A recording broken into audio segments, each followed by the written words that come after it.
Hi, I'm Natalie Otteson, and you're listening to the Mindset School for Soulful Entrepreneurs, episode number 29.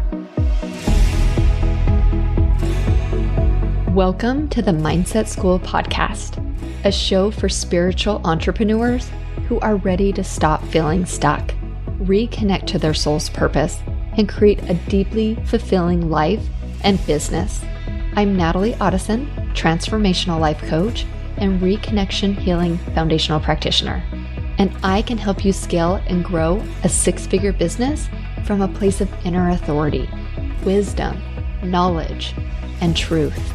If you are a spiritual entrepreneur and you are looking to take that first step towards your dream of running your own business, this is the show for you. Ready to step into your power and move forward with clarity and purpose? Let's go. Hello, beautiful soul family. Welcome back to another episode.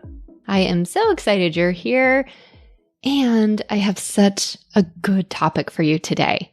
I want to talk to you guys about rest, how important it is to rest.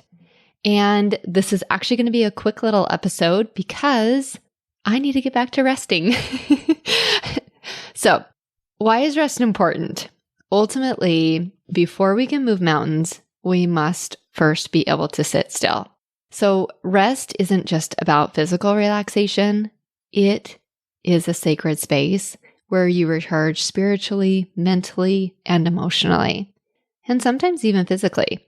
You get to integrate your experiences, your insights, and lessons, and it often precedes major growth spurts on your spiritual journey. So let's talk about a few misconceptions of rest. So a lot of times, and these can be misconceptions that other people have about us or misconceptions that we have about ourselves.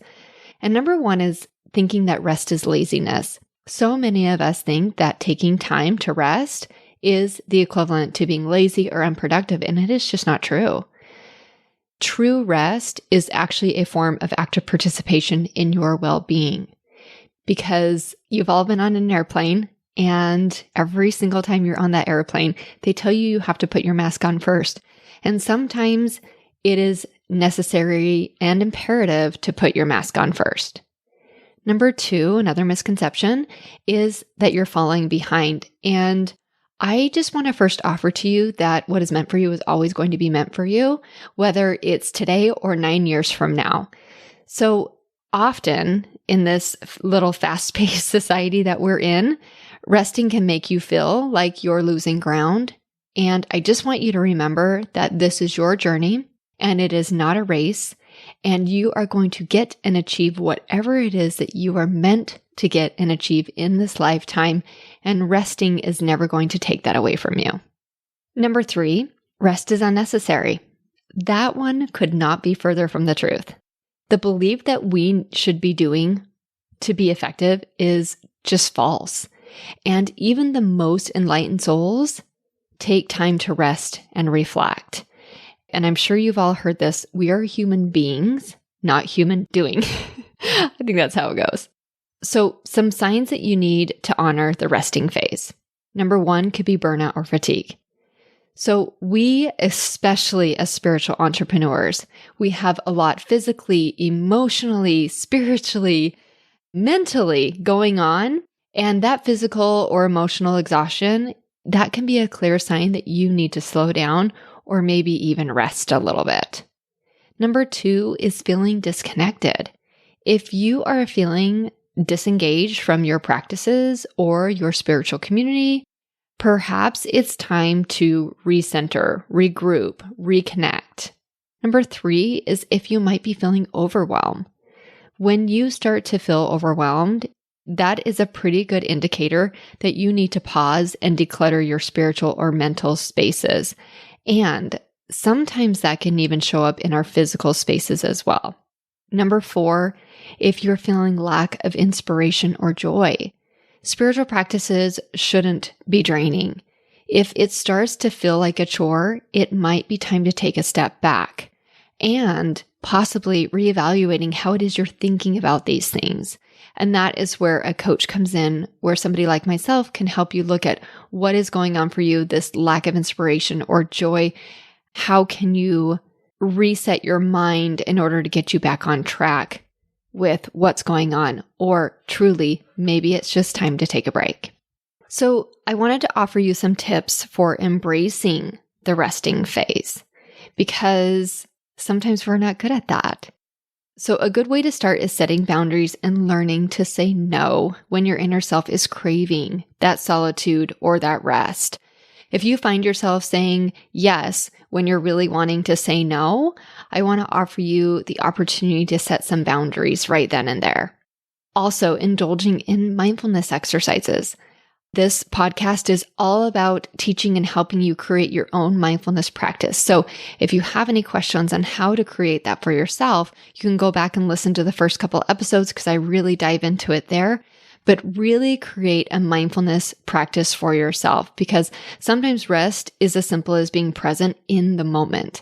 Mindfulness practice can also offer you the peace you're seeking. Another one is physical rest. If you have just been through a really big learning opportunity, or if you've gone through a course or a training, or maybe you just actually need some time for integration, your body might actually need the physical rest. If you are tired and you need a nap, take it. If you need to go in and spend some time alone, then take that as well.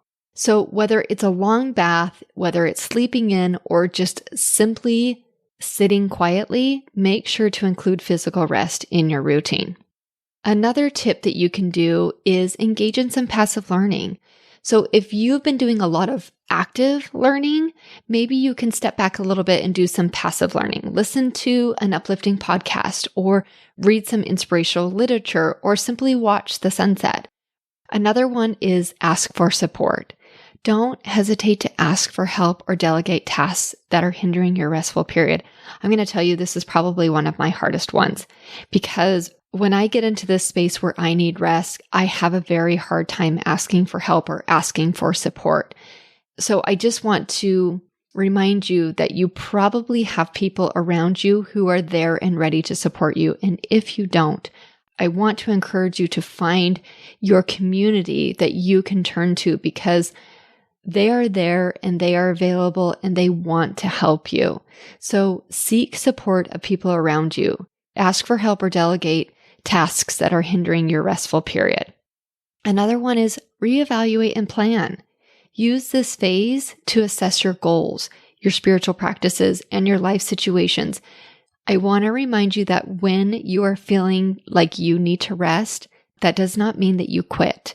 That doesn't mean that it's time to throw in the towel and quit everything that you're doing and give up and nothing's working. It just means it's time to rest. And it is a beautiful time for you to reevaluate and plan as well.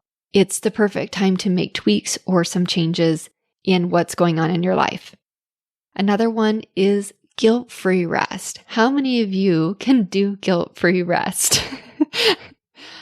Remind yourself that it's okay to rest. Put aside any guilt and truly honor this phase for what it is, a necessary pause for growth and healing. And I just want to offer, if you have people in your life that maybe don't understand, try to communicate that this is just a period where you need to really go in, rest, reflect, and work on whatever is going on inside of you, because we all go through these phases. I know I just went through one. I needed some rest. I needed some time for self-reflection. I needed my community. I actually completely put the learning aside and didn't do any of that, because I am an active learner all the time. I like to engage in things like that, but I had to physically rest.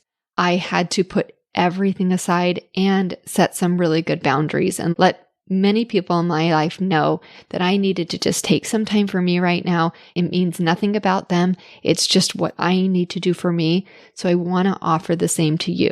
So, beautiful divine beings in this human form, the art of rest is a gift you give yourself. It's an act of self-love, and it is a cornerstone in and on your spiritual journey. So go ahead and honor your needs for downtime. And remember, when you rest, you rise. So thank you for being here today. If this episode resonates with you, please share it with your community.